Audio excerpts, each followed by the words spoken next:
Lewat video yang di-launching pada tahun 2020 lalu, Pangeran Muhammad bin Salman atau yang lebih dikenal dengan sebutan MBS, beliau mengumumkan rencana besarnya buat ngebangun kota futuristik, Pak. Proyek ini bernama NEOM, kota yang mengusung tema The Line. Sesuai temanya, jadi nih kota ini bentuknya bakal memanjang, kayak garis, Pak. Aneh kan?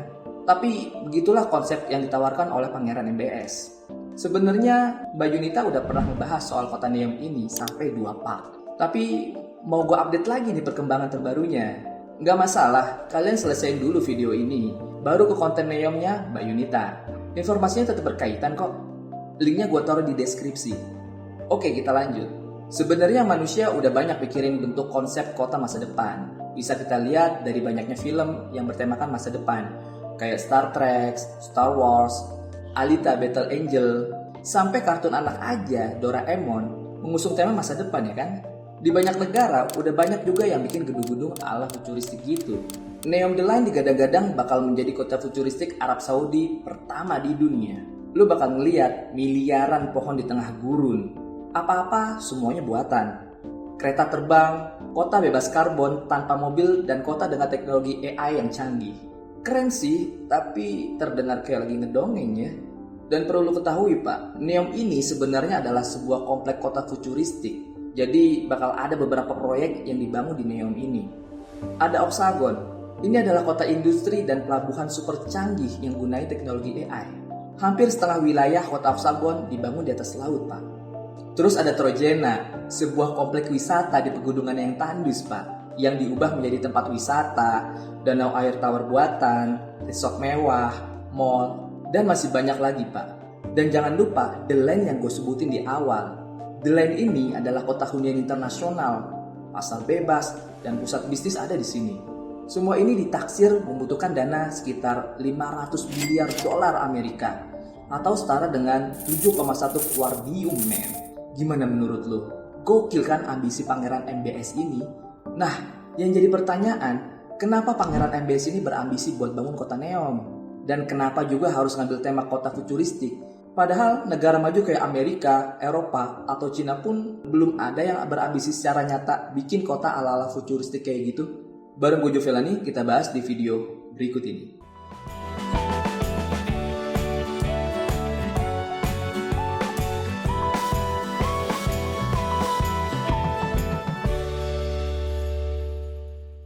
Visi 2030 negara Arab Saudi inilah jawaban dari semua ambisi yang dilakukan oleh Pangeran MBS, Pak.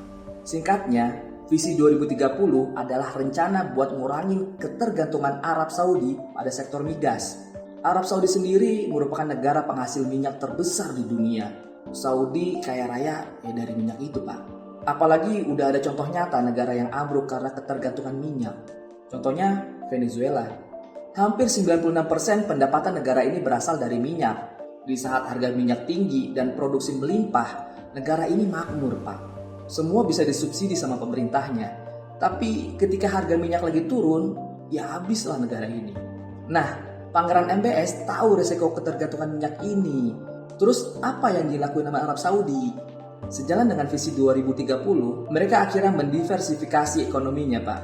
Diversifikasi itu artinya mengembangkan bisnis lain di luar bisnis utama. Bisnis utama Arab Saudi tentu aja minyak. Ya, mereka harus muter otak. Bisnis sektor apa sih yang bisa nguntungin negaranya? Yang pasti bisnis yang berkelanjutan, Pak. Sektor non-tambang. Akhirnya sektor layanan umum inilah yang dipilih sama Pangeran MBS. Sektor layanan umum ini meliputi bidang kesehatan, pendidikan, infrastruktur, dan pariwisata. Yang pasti banyak hiburan. Sampai sini paham ya alasan Pangeran MBS berambisi untuk membangun Neom. Nah, sekarang kita bedah soal Neom, Pak. Saat Arab Saudi ngumumin mau bangun kota baru, sebenarnya sih biasa-biasa aja lah ya. Banyak kok negara lain yang juga membangun kota baru. Gak usah jauh-jauh lah. Indonesia aja mau ngebangun ibu kota baru ya kan. Mesir udah duluan bangun ibu kota barunya. Dan tiap dekade di Cina juga muncul kota baru. Tema futuristik yang diusung Neom jadi pembeda dari kota-kota lainnya, Pak. Tapi desain kota Neom ini penuh kontroversi. Para pakar perkotaan dan transportasi banyak mengkritik proyek ini, Pak. Mereka ngeliat proyek ini tuh kayak mimpi, ketimbang proyek yang realistis dan mempertanyakan keefektifannya dari segi fungsinya. Beberapa bulan lalu, tahu banyak ID ngulas soal Neom, Pak. Kota The Line ini gambarnya masih kasar. Konsep awalnya udah berbentuk garis sih, tapi bentuk kotanya ini mau kayak gimana masih belum jelas. Sekarang kota Neom udah ngerilis tuh bentuk kotanya. Dan pas gua lihat bentuk kotanya ini jadi kayak apa? Gokil, Pak. Makin liar aja konsepnya. Tadinya gue kira gedung ini bakal dibangun di bagian tengah sepanjang jalur The Line. Taunya gedungnya ada di kanan kiri dong. Udah gitu ditutupi dengan full kaca. Gedung kaca ini tingginya sekitar 500 meter, Pak.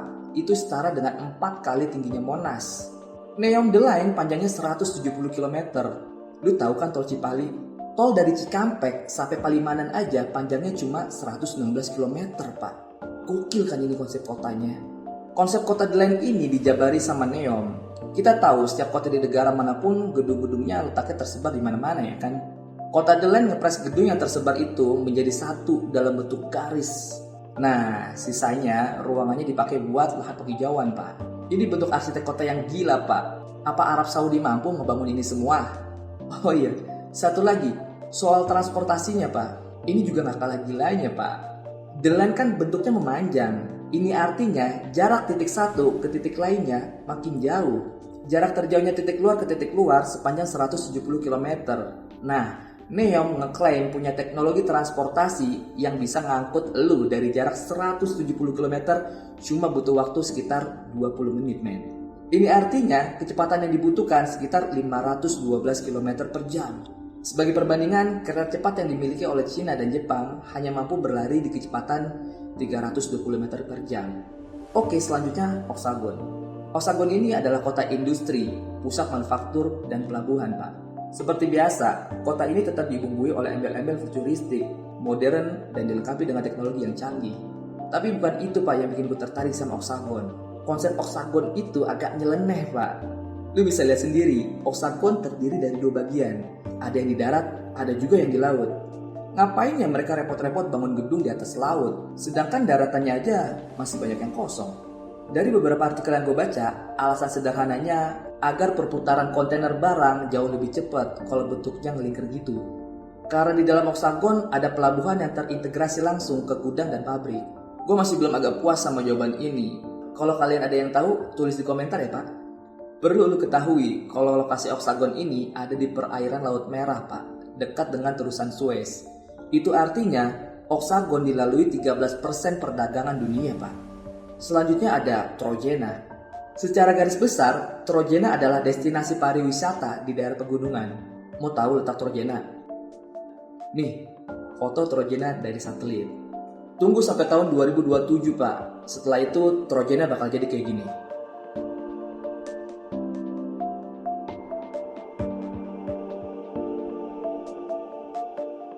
Diversifikasi bisnis Arab Saudi di sektor pariwisata, ya Trojena ini, Pak. Trojena adalah sebuah area ski yang mengikuti bentang alam pegunungan tandus di Arab Saudi. Trojena gak cuma area ski, di sini juga ada danau air tawar buatan, Pak. Dikelilingi sama resort-resort yang mewah. Arab Saudi lagi gak bercanda, Pak. Mereka serius. Keseriusan ini bisa kita lihat dari terpilihnya Arab Saudi jadi tuan rumah Asian Winter Games 2029 di Trojena Neom. The Line, Trojena, dan Oksagon, semua ini ada di wilayah khusus yang bernama Neom. Neom sengaja dibuat menjadi kota internasional, Pak. Tujuannya nggak lain ya buat menarik pengunjung, buat investasi dari seluruh dunia untuk bisa menanamkan saham, tinggal dan menikmati liburan di sini. Harus kita ingat ya, Pak, ini adalah Arab Saudi, kota sucinya umat Islam. Hukum negara ini adalah hukum konservatif atau hukum yang berdasarkan dengan syariat-syariat Islam. Ini jelas bertolak belakang sama karakteristik pasar bebas di mana para investor dan wisatawannya lebih nyaman sama negara yang menganut liberalisme. Sejak Pangeran MBS diangkat jadi putra mahkota Kerajaan Arab Saudi di tahun 2017 lalu, MBS dikenal dengan sosok muslim yang moderat banget, Pak. Di bawah kepemimpinan MBS, dia secara hati-hati mulai memodernisasi negaranya. Bisa kalian lihat dari wanita Arab Saudi, udah boleh berpergian sendiri, nyetir sendiri, bahkan wanita di sana boleh untuk masuk ke militer. Gak ada lagi larangan untuk berhijab, tapi tetap wajib berpakaian secara sopan, Pak. Bioskop udah mulai dibuka, konser musik boleh digelar. Wanita boleh nonton acara olahraga, contohnya nonton sepak bola di stadion. Dan masih banyak lagi yang lainnya, yang dulunya semua itu dilarang, Pak. Arab Saudi jadi mirip-mirip Indonesia lah. Cuma satu yang beda, berani menentang kerajaan, auto hilang lupa. Jadi Pangeran MBS paham kalau dia mau ngebawa negaranya keluar dari zona nyaman. Nantinya Neom bakal jadi wilayah semi otonom pak. Semi ya, masih ada campur tangan kerajaan. Yang pasti Neom bakal punya undang-undangnya sendiri, keluar dari hukum agama yang dianut oleh negara Arab Saudi. Kalau lu lihat kota Neom, kota ini dibangun jauh dari kota-kota besar yang ada di Arab Saudi. Tentunya jauh dari kota suci Mekah ataupun Madinah. Seakan Pangeran MBS ini mau memisahkan antara kota liberal jauh dari kota yang kulturnya Islam konservatif. Dia nggak mau terjadi gesekan. Apalagi sampai terjadi perlawanan dari kaum ultra konservatif. Seperti sejarah berdarah Arab Saudi di tahun 1979. Ketika kaum Islam ultra konservatif mengambil alih secara paksa Masjidil Haram di Mekah, peristiwa ini imbas kedekatan Arab Saudi dengan Amerika yang menjadikan Arab Saudi agak sedikit liberal pada waktu itu. Jadi kesimpulannya, Arab Saudi membangun Neom bukan sekedar membangun kota, Pak. Ada pertaruhan ideologi di sini. Ngeri sih sebenarnya. Seperti bom waktu. Salah ngambil kebijakan bisa meledak kapan aja. Tapi kalau Arab Saudi tetap mempertahankan ketergantungan minyaknya tanpa ngebangun bisnis lain, ya juga sama kayak bom waktu, Pak. Sewaktu-waktu minyak juga bakal habis. Ekonomi mereka bisa runtuh.